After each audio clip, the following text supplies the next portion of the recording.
नमस्कार. मी प्रल्हाद कचरे. आपण पाहत आहात विधी साक्षरता. आज 12 ऑक्टोबर 2020, माहिती अधिकार दिन.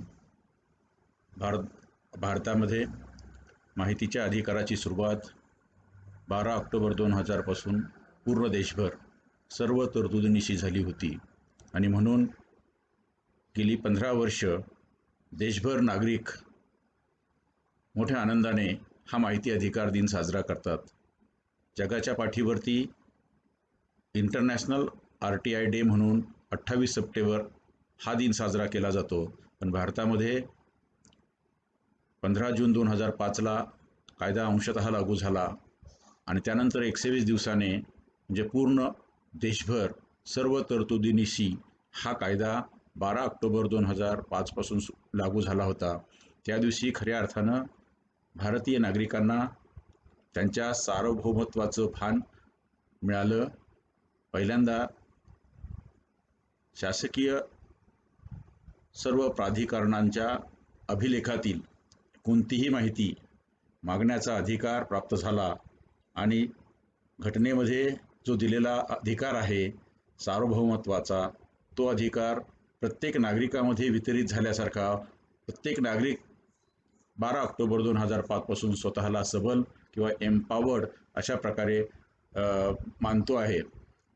या संदर्भातली माहिती अधिकाराच्या बाबतीत आपण या विधी साक्षरता या चॅनेलवर यापूर्वी माहिती अधिकाराचा इतिहास हा भाग 1, माहिती अधिकाराचे उद्देश हा भाग 2, या कायद्यातील व्याख्या भाग 3, या कायद्यात करायचं जे प्रोॲक्टिव्ह डिस्क्लोजर असतं, ज्याला आपण स्वयंप्रेरणेने करायचं प्रकटन असतं, ते भाग 4, माहिती मागण्याचा अर्ज कसा करावा हा भाग 5, त्यानंतर माहिती अधिकाराचा अर्जाची हाताळणी कशी केली जाते हा भाग 6, एक्झम्प्टेड इन्फॉर्मेशन किंवा अपवाद केलेली माहिती कोणती असते, त्रयस्थ पक्षाची माहिती काय असते, माहिती आयोगाचं गठन कसं केलं जातं, त्यांचे अधिकार काय, त्यांचे कर्तव्य काय आणि संकीर्ण तरतुदी मिसलेनियस प्रोव्हिजन्स काय, असे 10 भाग यापूर्वीच प्रसिद्ध केलेले आहेत. आणि RTI ॲक्ट नावाची जी प्लेलिस्ट आहे त्या प्लेलिस्टमध्ये हे सर्वांना उपलब्ध आहे. यामध्ये आपण RTIचा इतिहास पाहताना, या कायद्याचा इतिहास पाहताना आंतरराष्ट्रीय इतिहासामध्ये आपण पाहिलं की 1766मध्ये स्वीडन नावाच्या एका छोट्या देशामध्ये फ्रीडम ऑफ इन्फॉर्मेशन नावाचा एक ॲक्ट करण्यात आला आणि त्या ॲक्टमुळं पूर्ण देशातील नागरिकांना माहिती मागण्याचं, घेण्याचं आणि ते कुणालाही देण्याचं स्वातंत्र्य मिळालं. त्याच देशाने पुढे जाऊन प्रायव्हसीचा पहिला कायदा केला. जगाच्या पाठीवर स्वीडन हा पहिला देश आहे की ज्याने प्रत्येक नागरिकाला खुलेपणानं माहिती घेण्याचा आणि खुल्या शासनाचा संदेश आणि अधिकार दिला, हक्क दिला. त्याच देशानं या माहितीमुळं कुणाच्या व्यक्तिगत माहितीवर अतिक्रमण होऊ नये, तसेच बाकीची जी संवेदनशील माहिती आहे तीही राखली जावी, यासाठीचा प्रायव्हसीचा कायदा देखील केला. अजून इतर देश असे कायदे करण्यामध्ये प्रचंड धडपडत आहेत. आज 125 देशांमध्ये असे कायदे आहेत. स्वीडनमधील कायद्याला आज 254 वर्ष झाली आहेत. भारतामध्ये हा कायदा 15 जून 2005 रोजी अंशतः आणि 12 ऑक्टोबर 2005 रोजी पूर्ण तरतुदीनिशी जम्मू काश्मीर वगळता सर्वत्र देशभर लागू झाला. त्याला काल 15 वर्ष पूर्ण झाली. आज आपण 16व्या वर्षात पदार्पण करतो आहोत.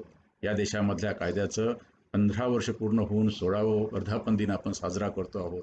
आणि या निमित्ताने या कायद्यामुळं या देशामध्ये गेल्या 15 वर्षामध्ये नेमकी काय उलथापालथ झाली किंवा काय घडलं याचा लेखाजोखा घेणं आवश्यक आहे. आणि कोणत्याही कायद्याचा लेखाजोखा घ्यायचा असेल तर पहिला प्रश्न विचारला पाहिजे की माहिती अधिकार कायदा ज्या उद्देशानं केला ते उद्देश साध्य होत आहेत की नाहीत. आपण भाग 2मध्ये जेव्हा आपण पाहिलं तेव्हा भाग 2मध्ये उद्देश पाहताना आपण 5 उद्देश पाहिले होते.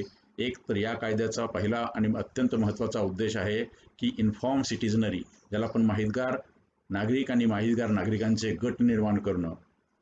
दुसरा आहे पारदर्शकता आणि खुलेपणा निर्माण करणं. तिसरा आहे उत्तरदायित्व निर्माण करणं, म्हणजे जबाबदेयता निर्माण करणं. आणि चौथा आहे भ्रष्टाचारावरती नियंत्रण ठेवणं. आणि 5वा उद्देश आहे हे ही जी माहिती आहे निरनिराळ्या सार्वजनिक प्राधिकरणाकडे किंवा त्यांच्या नियंत्रणाखाली ती देण्यासाठी एक व्यवहार्य कार्यपद्धती निश्चित करणं किंवा यंत्रणा उभारणं, जी आपण जनमाहिती अधिकाऱ्यापासून तर माहिती आयोगापर्यंतची यंत्रणा आता अस्तित्वात आली ती आपण पाहतो. आता हे जे 5 उद्देश आपण पाहिलेत ते साध्य झाले आहेत की नाही, हे गेल्या 15 वर्षात नेमकं काय झालं ते एकदा तपासलं की मग आपल्याला याचा लेखाजोखा घेता येईल. आपल्याला आता दिसून येत आहे की सर्वसाधारणपणे सर्व प्राधिकरणांना हा कायदा आता कळला आहे. अजूनही असे काही अपवाद आहेत की ज्यांना माहिती अधिकार काय आहे हे माहीत नाही. त्यांच्याकडे गेल्यानंतर ते माहिती अधिकार कायदा नागरिक गेल्यानंतर वाचायला सुरुवात करतात. असे काही अपवादात्मक प्राधिकरणं आहेत. त्यांच्यावर देखील जोपर्यंत नागरिक दबाव टाकत नाहीत तोपर्यंत ते देखील शिकणार नाहीत.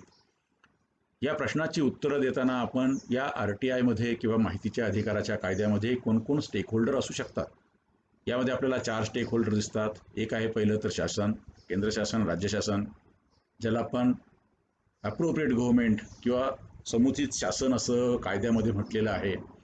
नंतर आहे त्यांच्या सार्वजनिक प्राधिकरणं, जे सर्वात महत्त्वाचे आहेत कारण ते माहिती देत असतात. त्याच्यानंतरचा घटक आहे तो आहे नागरिक आहेत आणि कृती गट आहेत आणि माध्यमं आहेत. नागरिक माहिती मागत असतात, कृती गट माहिती मागतात, ज्याला आपण ॲक्टिव्हिस्ट किंवा CSO सिव्हिल सोसायटी ऑर्गनायझेशन्स म्हणतो. ती माहिती मागतातही, माहितीचा पाठपुरावाही करतात. माहितीतनं मिळालेली जी माहिती आहे त्याचं विश्लेषण करून बऱ्याच गोष्टीचा पाठपुरावा करत असतात. आणि सगळ्यात महत्त्वाचा जो घटक आहे कलम 4शी ज्याचं नातं आहे तो माध्यमांचा घटक आहे. कलम 4 हा खरं तर जनसंवादाचा कायदा आहे, ज्याला आपण मास मीडिया असं म्हणतो. शासन आणि नागरिक यांच्यामध्ये संवाद कसा असावा याचं संपूर्ण मांडणी करणारा जे सेक्शन आहे तो कलम आहे कलम 4.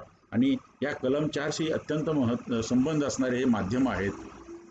आता ह्या सर्वांनी मिळून गेल्या 15 वर्षामध्ये या कायद्याच्या बाबतीत काय केलं हे एकदा समजून घेतलं तर हा कायदा खरंच चांगला वापरला जातोय की नाही, या कायद्याचं यशापयश काय आहे हे आपल्याला कळेल. आणि कोणत्याही कायद्याचं यशापयश किंवा कोणताही कायदा नेमका कसा आहे याची लेखाजोखा कधी करता येतो तर तो कायदा कशा पद्धतीने अंमलबजावणी केली जाते त्याच्या बाबतीत. आणि अंमलबजावणीच्या बाबतीत जर स्पष्टता असेल, त्याच्यामध्ये गती असेल तर तो कायदा निश्चितपणे यशस्वी झाला असं आपल्याला दिसून येतं.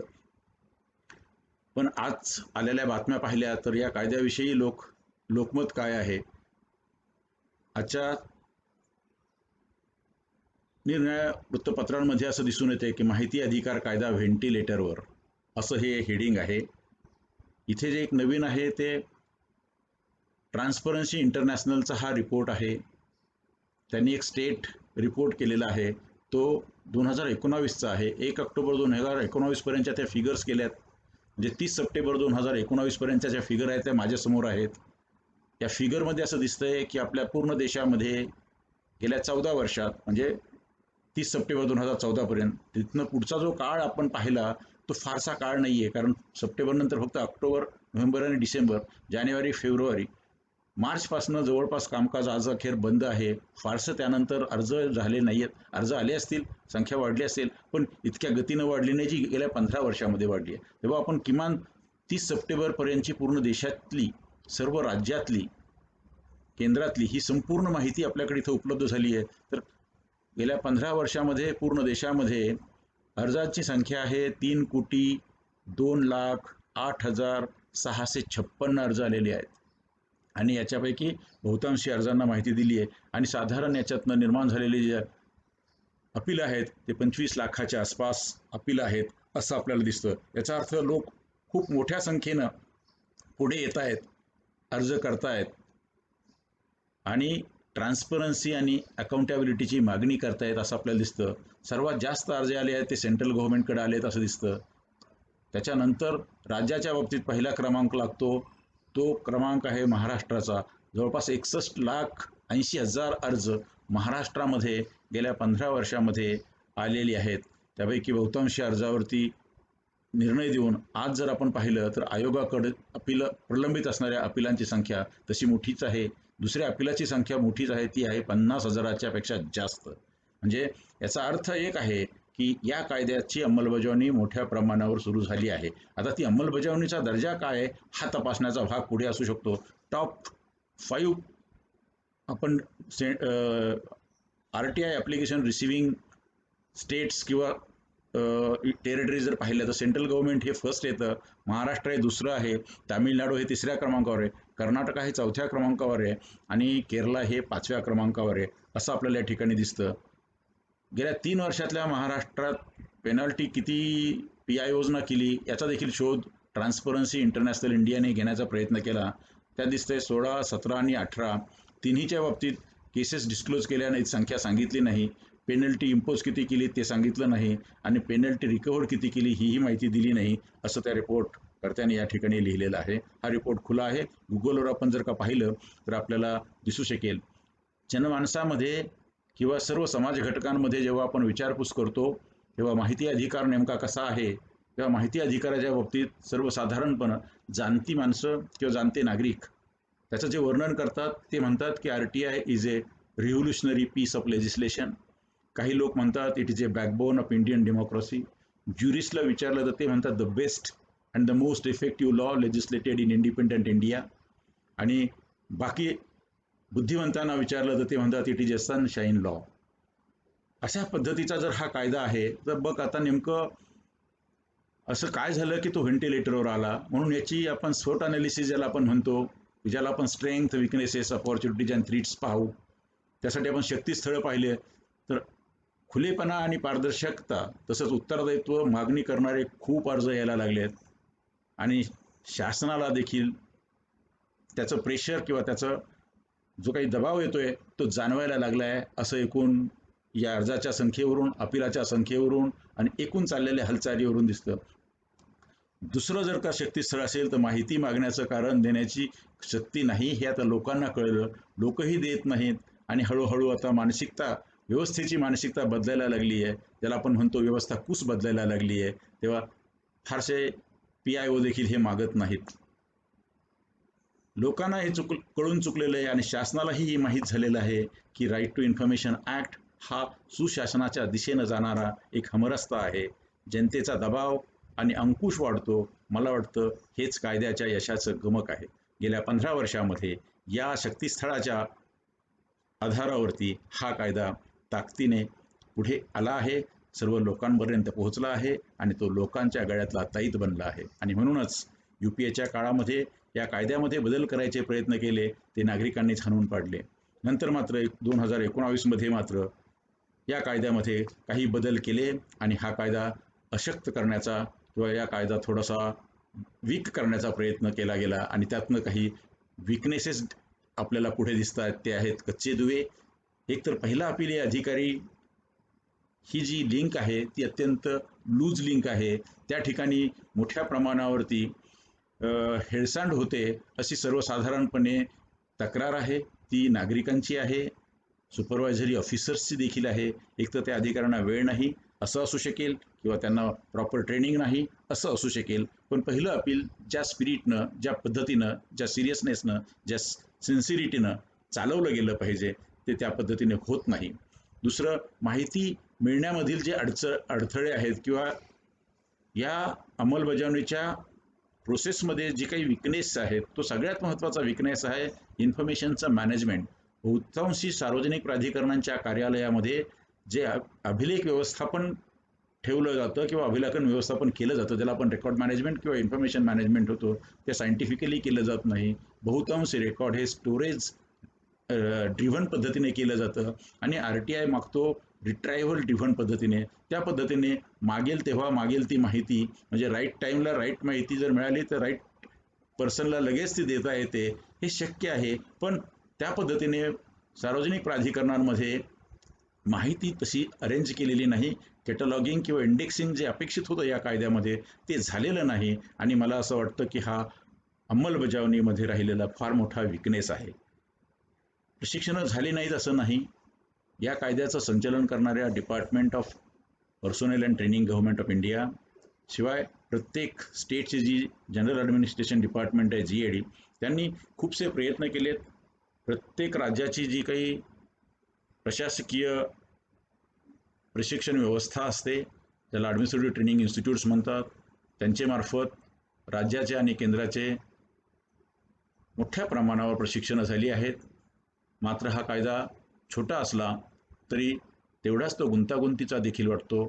एका बाजूला तो सोपा आहे, समजायलाही सोपा आहे, वापरायलाही सोपा आहे, मात्र आपल्या एकूण नोकरशाहीची जी काही मानसिकता आहे ही गुंतागुंतीची आहे, कारण ती एका गोपनीयतेच्या वलयातून पुढे आलेली आहे. जुन्या काळात झालेले जे संस्कार आहेत सहजपणे पुसून काढणं शक्य नसतं. गेल्या 15 वर्षामध्ये प्रशिक्षणाच्या माध्यमातून, लोकदबावाच्या माध्यमातून पुष्कळसे संस्कार जरी केले असले तरी गोपनीयतेचे जे काही ब्लॉक आहेत ते ब्लॉक काढण्यासाठी वरचेवर ट्रेनिंग करणं आवश्यक असतं. शिवाय या कायद्याच्या संदर्भात अनेक वेळा सुप्रीम कोर्टापर्यंत केसेस गेल्या, हायकोर्टापर्यंत केसेस गेल्या आणि त्यानंतर सुप्रीम कोर्ट आणि हायकोर्ट यांनी कायद्याचा अर्थ लावताना जे मुद्दे मांडलेत त्याचा अर्थ लावण्याऐवजी अनर्थ लावण्याचाच भाग जास्त होतो आणि अशा वेळेस प्रशिक्षणाचं महत्त्व जास्त असतं. का तर सुरुवातीच्या काळात झालेली जी प्रशिक्षणं होते ते इंट्रोडक्टरी स्वरूपाचे किंवा कायद्याच्या परिचयात्मक स्वरूपाचे होते. आता यापुढच्या काळामध्ये ज्याला आपण प्रायोजित किंवा हा कायदा खऱ्या अर्थानं ॲप्लिकेशन लेव्हलला घेऊन जेव्हा जातो आपण त्या लेव्हलला नेमके काय अडचणी येतात, त्यावेळेसची मानसिकता कुठे क्लॅश होते, ह्या सर्व गोष्टींसाठी प्रशिक्षणाचा अभाव हा एक कच्चा दुवा वाटतो. शेवटी माहिती शोधण्यामध्ये जाणारा वेळ, आता इतक्या मोठ्या प्रमाणावर माहिती तंत्रज्ञान आलेलं आहे. सर्व अभिलेख हे डिजिटाईज केले, संगणकीकृत केले, कॅटलॉग इन इंडेक्सिंग पद्धतीने जर केलं तर क्षणामध्येच एका क्लिकवरती ते शोधणं शक्य होऊ शकेल आणि लोकांना समोरासमोर यायची वेळ येणार नाही अशा पद्धतीने माहितीच्या गरजा किंवा माहितीच्या अर्जावरती उत्तरं देणं आणि माहिती पुरवणं शक्य होऊ शकेल. मात्र ते झालं नाही, हाच एक मोठा कच्चा दुवा आहे असं वाटतं. यातल्या अपॉर्च्युनिटीज खूप आहेत. स्वयंप्रेरणेनं करायचं प्रकटन हा कळीचा मुद्दा आहे. कायद्यातल्या तरतुदी अशा आहेत, त्यांनी 17 मुद्दे कायद्यामध्ये दिलेले आहेत. याशिवाय आणखी किती माहिती द्यायची ती देत राहा असं कायदा अपेक्षित करतो. जे जास्तीत जास्त माहिती खुली करावी आणि कमीत कमी माहिती नागरिकांना अर्ज करून मागण्याची वेळ यावी आणि असं जेव्हा होईल तेव्हा हा कायदा आणि या कायद्याचे उद्देश सफल होतील. आज या कायद्याचा वापर मोठ्या प्रमाणावर सुरू झाला एवढंच म्हणता येईल. कायद्याचे संपूर्ण उद्देश साध्य झाले आहेत असं म्हणता येणार नाही, कारण स्वयंप्रेरणेने करायच्या प्रकटनाच्या बाबतीत खूप काम करणं बाकी आहे आणि यात खूप सुधारणेला वाव आहे. सर्वत्र संगणकीकरण, डिजिटलायझेशनची खूप मोठी संधी आहे. कोरोनाच्या निमित्ताने सर्वांनाच कळलं आहे की डिजिटायझेशन किती आवश्यक आहे, संगणकीकरण किती आवश्यक आहे. अर्धं जग जेव्हा घरी बसून काम करत होतं तेव्हा आपल्याकडं फार कमी प्रमाणावरती अशी कामं होत होती. विशेषतः सार्वजनिक प्राधिकरणांच्या बाबतीतली कामं, खाजगी क्षेत्रातलं कॉम्प्युटरायझेशन खूप मोठ्या प्रमाणावर झालं तेव्हा त्यांचं वर्क फ्रॉम होम चालत होतं. पण इथे सरकारी क्षेत्रामध्ये मात्र अजून बरंच काम बाकी आहे. व्यापक स्तरावर प्रशिक्षण, एका बाजूला सरकारी यंत्रणेचं प्रशिक्षण आहे, त्याच वेळेस नागरिकांमध्ये देखील जागरूकता आली पाहिजे. जेव्हा अधिकार किंवा हक्क दिला जातो घटनेनं तेव्हा त्याच्या ड्युटीचं म्हणजे नागरिकांना त्यांच्या कर्तव्याचं भान देखील असलं पाहिजे. कोणतीही माहिती शक्य तेवढी आपण सामाजिक हितासाठी, सामाजिक हित समोर ठेवून आणलं पाहिजे, कारण या कायद्याचा जो भाग आहे, कायद्याचं जे भान आहे ते लोकशाही प्रगल्भ करण्याकडे या माहितीचं उपयोग केला पाहिजे असा साधारण सुचवणारा आहे. म्हणून अधिकाऱ्यांचं प्रशिक्षण करताना जागरूकता नागरिकांमध्ये वाढवली पाहिजे आणि जबाबदारीनं माहिती मागणं आणि माहिती मागितल्यानंतर जबाबदारीनं त्या माहितीचा उपयोग देखील लोकशाहीमध्ये सहभाग घेण्यासाठी करणं हा खरा आशय आहे. पण हा संपूर्ण आशय विसरून जर का आपण बेजबाबदारपणा केला तर मात्र त्यापुढे नवे थ्रीट्स किंवा धोके निर्माण होऊ शकतात आणि म्हणून ही एक संधी आहे की एकाच वेळेस नागरिकांना जागरूक करणं, त्यांना खऱ्या अर्थानं त्यांच्या घटनात्मक जबाबदाऱ्या आणि या कायद्यानं आणि इतर कायद्यांना दिलेले जसे हक्क असतात ते हक्कांच्या बाबतीत जागरूक केलं पाहिजे आणि अधिकाऱ्यांना हा कायदा राईट स्पिरिटमध्ये त्यांच्या पद्धतीने शिकवला तर तेही खऱ्या अर्थानं त्या बाबतीत चांगली संधी निर्माण होईल आणि हा कायदा अधिक यशस्वीपणे आणि प्रभावी आणि परिणामकारकपणे राबवता येऊ शकेल. नागरिकांना जास्तीत जास्त वापर या कायद्याचा शक्य आहे.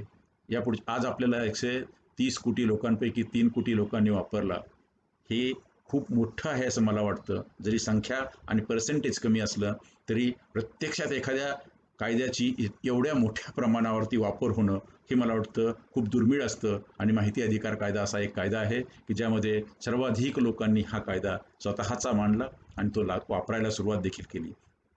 यानंतर जर स्वयंप्रेरणेनं करायचं प्रकटन खऱ्या अर्थानं यशस्वी व्हायचं असेल, शासन तर सततपणे त्याची अंमलबजावणी करण्यासाठी प्रेशर टाकत राहील.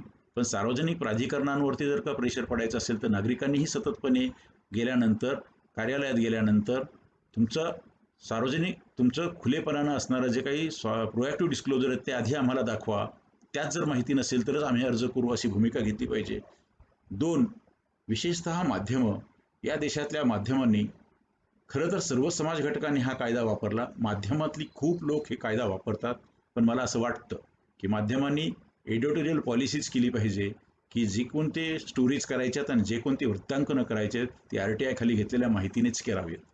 आणि जर RTI खाली खूप पत्रकारांचे अर्ज जायला लागले तर शेवटी प्राधिकरणांना हे विचार करावा लागेल की ही माहिती आपण खुली केली पाहिजे. रोज पत्रकार जर येऊन बसणार असतील आणि माहिती मागणार असेल, त्यापेक्षा त्यांना त्यांच्याच टेबलवरून, वेबसाईटवरून ही माहिती घेऊ द्या. असा हळूहळू कल सार्वजनिक प्राधिकरणांचा होईल. आणि म्हणून मला असं वाटतं की माध्यमांनी देखील त्यांची जबाबदारी पाळली पाहिजे आणि त्यांनीही असं केलं पाहिजे की ही माहिती जास्तीत जास्त तुम्ही खुली करा. सर्वसाधारणपणे एक समजून घेतलं पाहिजे की या देशामधल्या सर्व सार्वजनिक प्राधिकरणांकडे असणारी माहिती ही कुणाची आहे. खरे तर नागरिक आणि शासन यांचा देवी एकमेकाशी संबंध येतो, ज्याला आपण इंटरफेस म्हणतो. त्यातनं जी माहिती जन्मते ती माहिती, त्याला आपण पब्लिक इन्फॉर्मेशन म्हणतो, ती ठेवण्याचं काम कुणीतरी करतं. आणि असं करण्यासाठी निरनिराळे सार्वजनिक प्राधिकरण असतात. म्हणून सर्व देशातील माहिती हा नॅशनल रिसोर्स आहे. It is owned by citizens of India. आणि त्या सर्व माहितीचे मालक नागरिक आहेत. आणि म्हणून ती नागरिकांना ती माहिती माहीत करून घेण्याचा मूलभूत अधिकार आहे. फक्त त्यासाठी जी प्रोसेस आहे त्यातली मोठ्या प्रमाणावरची माहिती ही खुली करायची आहे, स्वतःहून खुली करायची आहे, अर्जदाराने न मागता खुली करायची आहे. काही माहिती अर्ज केल्यावर द्यायची आहे आणि काही माहिती अर्ज केला तरी देण्याचं बंधन नाही आहे.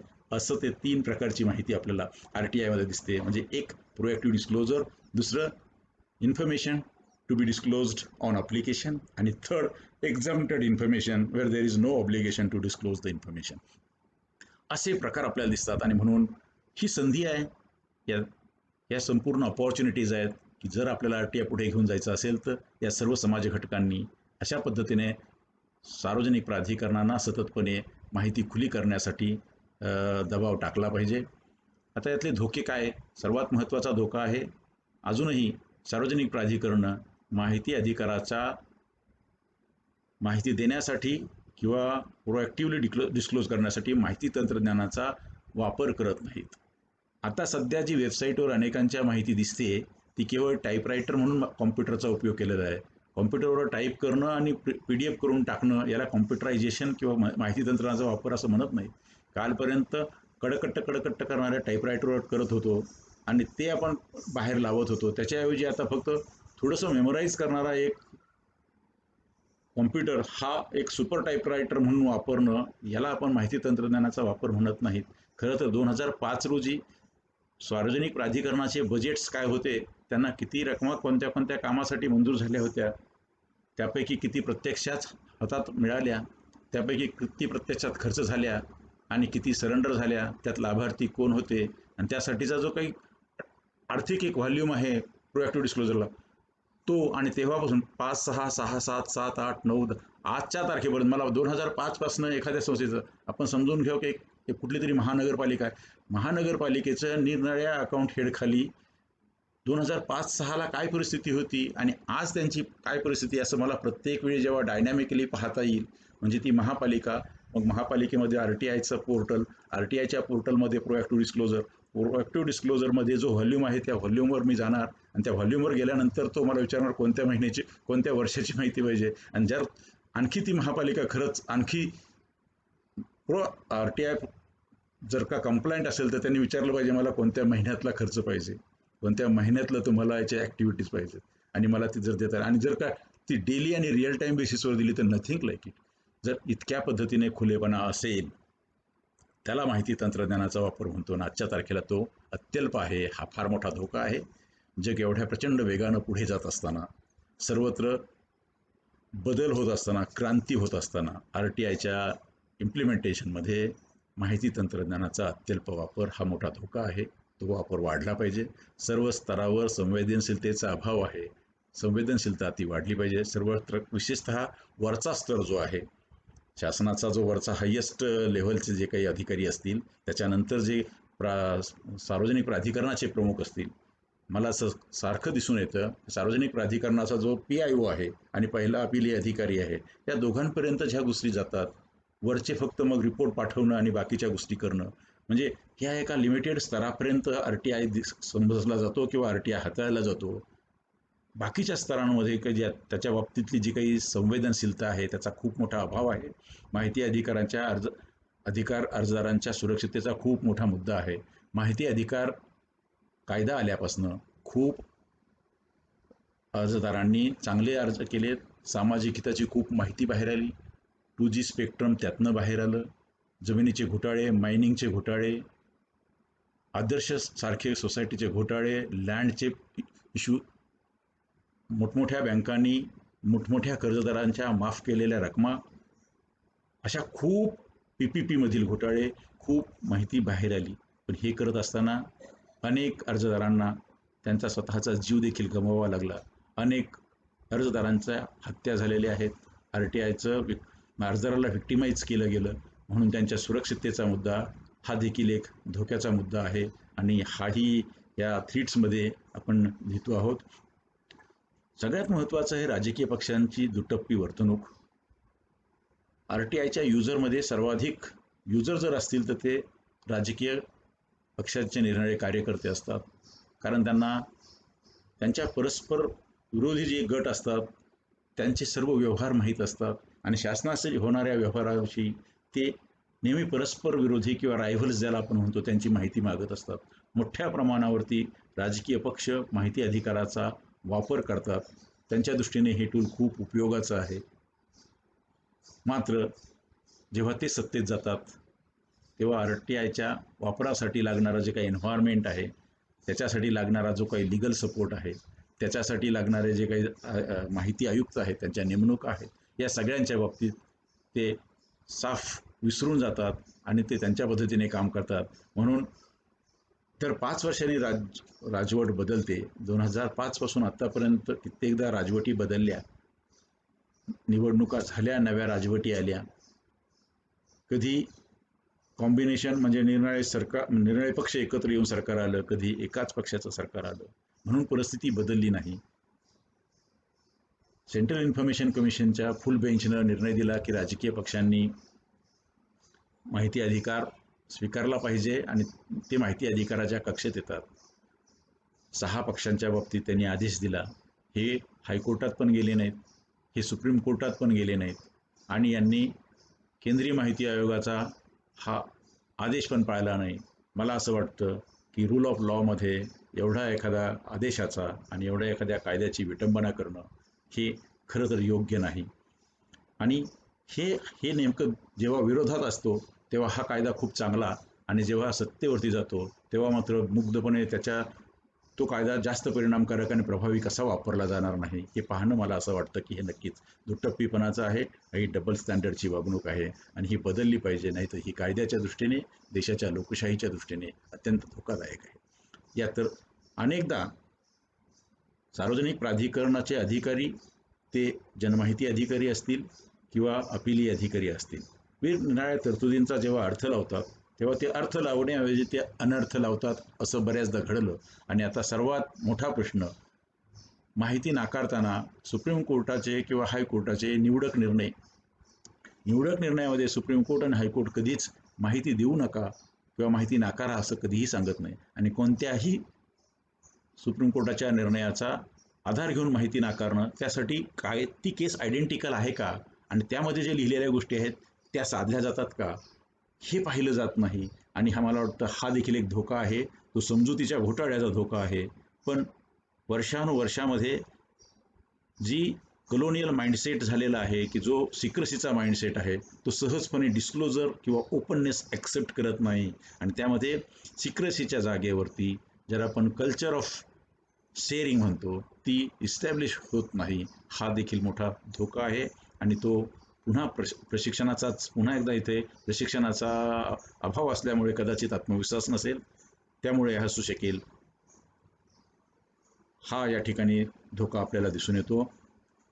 अनेकदा तक्रारी येतात की या कायद्याचा ॲब्यूज केला जातो. ॲब्यूज करणारे जनरली ज्यांच्याकडे अधिकार असतो त्याचा चुकीचा वापर करतात, त्याला ॲब्युजर्स असं म्हणतात किंवा ते ॲब्यूज म्हणतो. आणि ज्यांना हक्क दिला जातो तो चुकीच्या कारणासाठी त्याचा वापर करतात, त्याला आपण मिसयूज असं म्हणतो. तेव्हा आपण सार्वजनिक प्राधिकरणामधले अधिकारी याचा ॲब्यूज कसा करतात त्याची जी उदाहरणं आता मी वर्षानुवर्ष माहिती अधिकाराचे प्रशिक्षण घेत आलो. मला खूप अधिकारी कर्मचारी भेटलेत. त्यांचाही आक्रोश आहे की त्यांना खूप मोठ्या प्रमाणावरती काम असतं आणि त्यात खूप मोठ्या प्रमाणावरती लोक करत असतात. पण मी नागरिकांमध्ये पण सतत मिसळलो आणि नागरिकांचे खूप जागरूकतेसाठीचे मेळावे देखील घेतले आणि नागरिकांचं पण पर्स्पेक्टिव्ह मला माहीत आहे. तेव्हा नागरिकांच्या पर्स्पेक्टिव्हमधून PIO किंवा अपिली अधिकारी नेमकं काय करतात हे जे मला कळलं, त्यांनी सांगितलं आणि म्हणून ती मला माहिती मिळाली, ती अशी की माहिती अधिकाराची माहिती 30 दिवसात न देणं असा तो चुकीचा प्रघात आहे. अपुरी माहिती देणं किंवा एकदम चुकीची माहिती देणं किंवा मागितलेली माहिती दडवणं आणि नको ते 4-6 कागद किंवा कागदाचा एक गठ्ठा हातात मारणं आणि नंतर जेव्हा माहिती अर्जदार तो पाहतो तेव्हा लक्षात येतं की आपण मागितलेल्या माहितीपेक्षा वेगळीच माहिती देऊन आपली सही घेऊन टाकली या लोकांनी. उपरोक्त माहिती देणे अपेक्षित असूनही त्याच्यासाठी उगाचच नको ते कागदपत्र तपासायला बोलवणे, अर्ज चुकीच्या विभागाकडे पाठवणे आणि त्यासाठीच कालापव्यय करणे, माहिती का हवी असेही काही लोक विचारतात, शुल्क भरण्यासाठी इकडे तिकडे खूप फिरवतात, तुमची ओळख द्या मग माहिती देतो असंही काही लोक सांगतात, माहितीचा अर्ज नाकारणे अथवा आवश्यक माहितीचे कागद देऊन वेळ मारून नेणे, अनावश्यक माहितीचे कागद देऊन वेळ मारून नेणे असेही प्रकार होतात.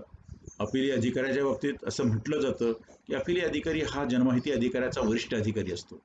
त्यांनी एका न्यूट्रल खुर्चीमध्ये बसलं पाहिजे.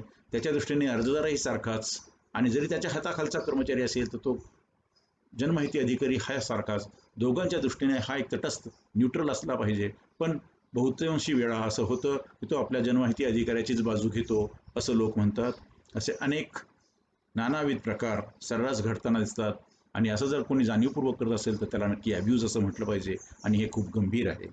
आता हा पण पाहिला जनआक्रोश, हा माहिती मागणाऱ्यांच्या दृष्टीने त्यांच्या मनातला आक्रोश आपण ॲब्यूजच्या भाषेत पाहिला.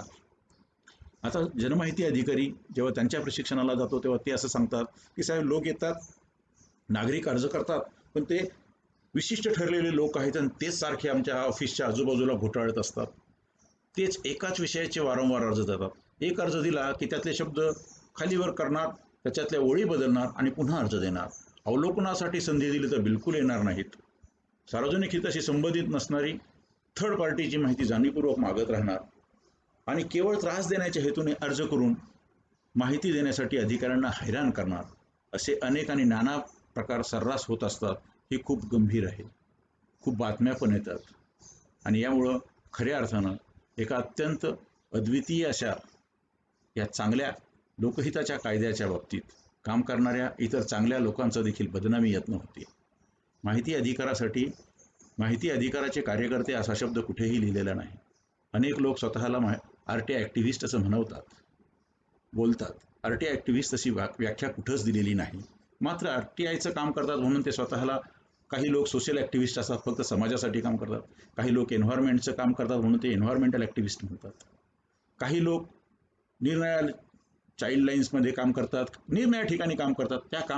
तिथे जे कृती करतात त्या लोकांना ते ॲक्टिव्हिस्ट म्हणतात. तसं इथे देखील असे काम करणारे आहेत. असे जे चांगलं काम करतात अशा लोकांना या लोकांमुळे भट्टा लागतो. खरं तर असं जे कुणी चुकीचे अर्ज करत असेल हे चांगलं नाही. हा अत्यंत महत्त्वाचा एक महाअधिकार आहे, घटनेला दिलेला मूलभूत अधिकार आहे. हा माहिती घ्या, वाचा, तिच्यातल्या चुका शोधा, संबंधित जाऊन सांगा आणि लोकशाहीच्या प्रक्रियेमध्ये, डेमोक्रेसीच्या प्रक्रियेमध्ये पार्टिसिपेट व्हा.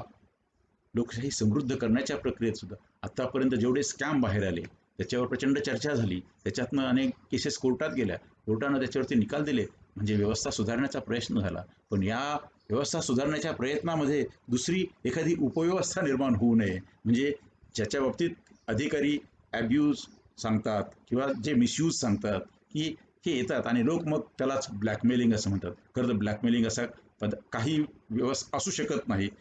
ब्लॅकमेलिंगवर सगळ्यात चांगला उपाय एकच आहे, रामबाण उपाय आहे.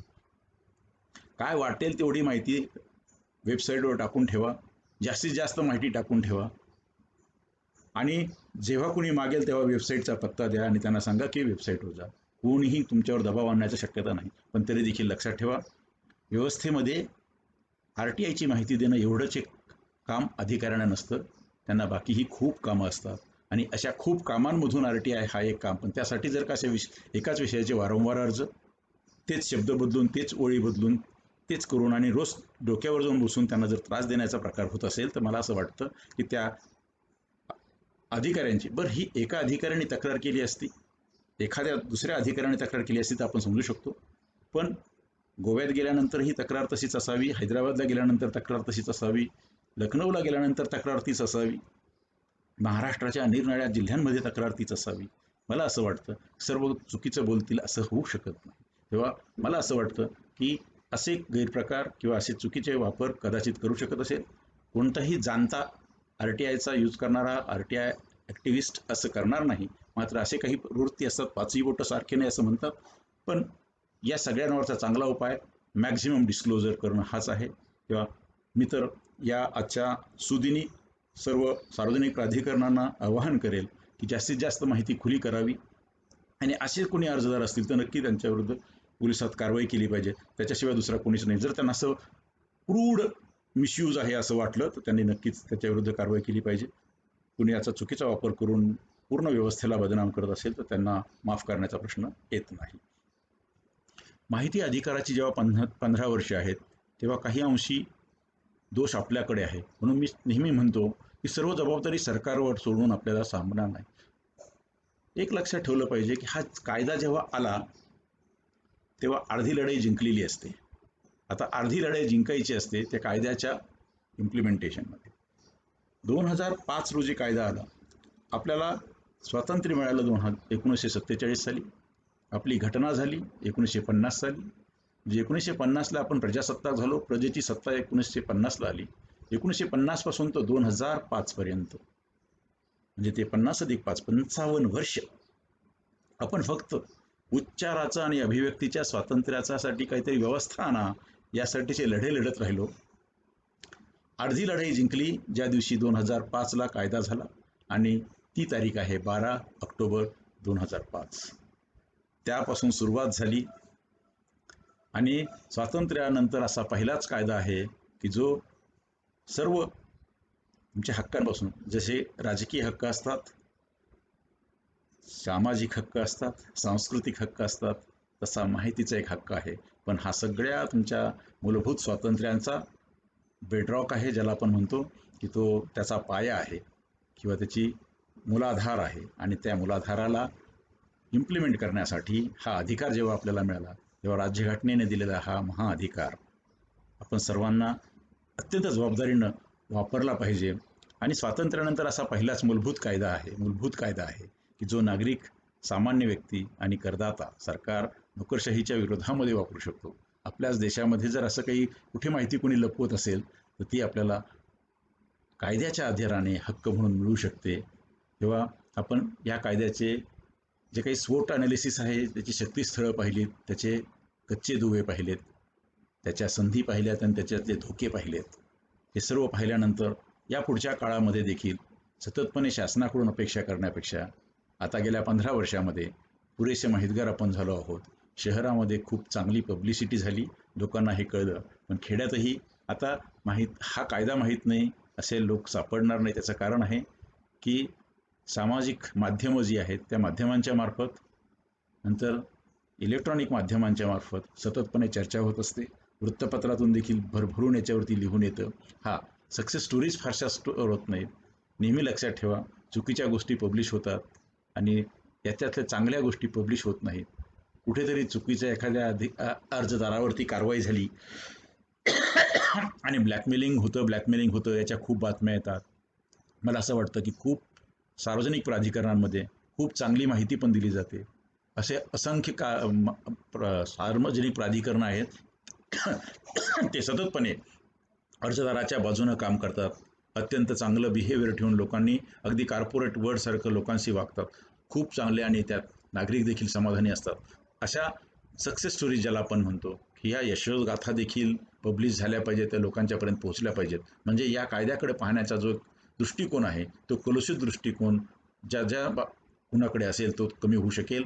आणि हा कायदा हा एक सनशाईन लॉ म्हणून सर्वांना या कायद्याकडे पाहता येईल. आपण यापूर्वी 10 भाग केले आहेत. ज्यांना ते 10 भाग पाहिजे असेल ते वरच्या बाजूला आय असं दिलेलं आहे, तिथे ती प्लेलिस्ट आहे. त्या प्लेलिस्टमध्ये क्लिक केलं की आपल्याला 1 ते 10 हे दिसतील. आणि अजूनही अनेक नागरिकांकडून कॉमेंटच्या माध्यमातून, ईमेल आणि व्हॉट्सअपवरून पुन्हा विनंती आली की या 10 भागांचा एक समरी व्हिडिओ देखील करा. यथावकाश असा समरी व्हिडिओ देखील आपण प्रसिद्ध करू. आपणाला हा व्हिडिओ आवडला असेल तर आपण जरूर लाईक करा. आपण सबस्क्राईब केलं नसेल तर सबस्क्राईब करा. आपल्या मित्रपरिचितांना पाठवा, शेअर करा, फॉरवर्ड करा. त्यांनाही लाईक करायला सांगा. त्यांनी सबस्क्राईब केलं नसेल तर त्यांना देखील सबस्क्राईब करायला सांगा. पुन्हा एकदा माहिती अधिकार दिनाच्या मनापासून शुभेच्छा. आणि अत्यंत सततपणे लोकशाही प्रगल्भ करण्यासाठी खुल्या शासनाची, पारदर्शक शासनाची आणि उत्तरदायी शासनाची सतत आपण मागणी करत राहा असं विनंती करून आज या ठिकाणी आपण थांबूया. धन्यवाद.